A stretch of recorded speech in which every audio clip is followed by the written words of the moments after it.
Now, what can be done to prevent dental caries, which eventually leads to dental pain? The first method is the use of fluorides. Our mouths contain bacteria, and when this bacteria combines with the sugars in the food that we eat or any beverages that we drink, produces acid.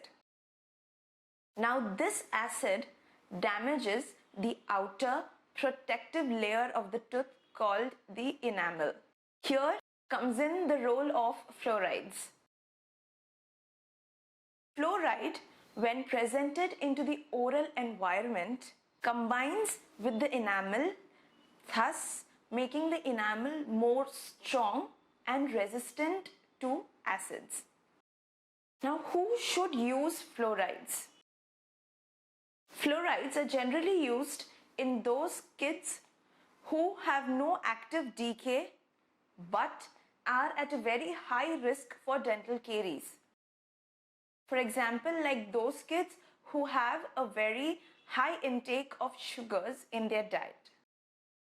Fluorides are also used in those children with a newly erupted set of permanent teeth, or once the whole set of primary teeth has been erupted.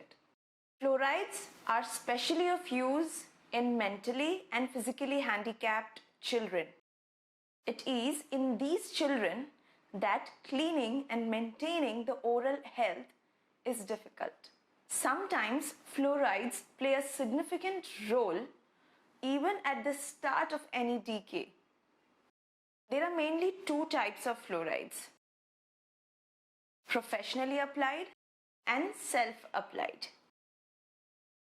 Now, self-applied fluorides are the regular fluoride-containing toothpastes. These fluoride-containing toothpaste can be available at all general chemists. For children below the age of 3, use only the quantity equal to a grain of rice or just a dab of the toothpaste. Whereas in children above the age of 6 years, a pea-sized amount of fluoride-containing toothpaste is advised. Parents should supervise their kids to ensure that your kid spits out the remaining fluoride-containing toothpaste once he is done brushing. Now, professionally applied fluorides come in two forms. The first is the fluoride gels and the second is the fluoride varnishes. Fluoride gels are dispensed on foam trays, and these foam trays are then placed in the kid's mouth for around 4 minutes.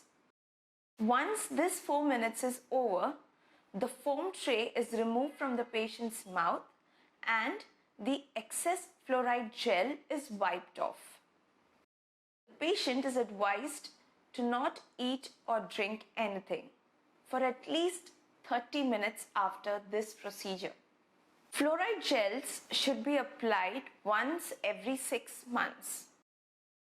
That is, an application of 2 times yearly. The second type is fluoride varnish. Now, fluoride varnish is a sticky substance which is applied or painted on every tooth surface with a small applicator brush. Once this sticky substance comes in contact with the tooth surface, it hardens. The saliva in your kid's mouth also play an important role in hardening the fluoride varnish. Fluoride varnish applications are advised at ages 3, 7, 11 and 13. This generally coincides with the eruption of any new teeth in your kid's mouth.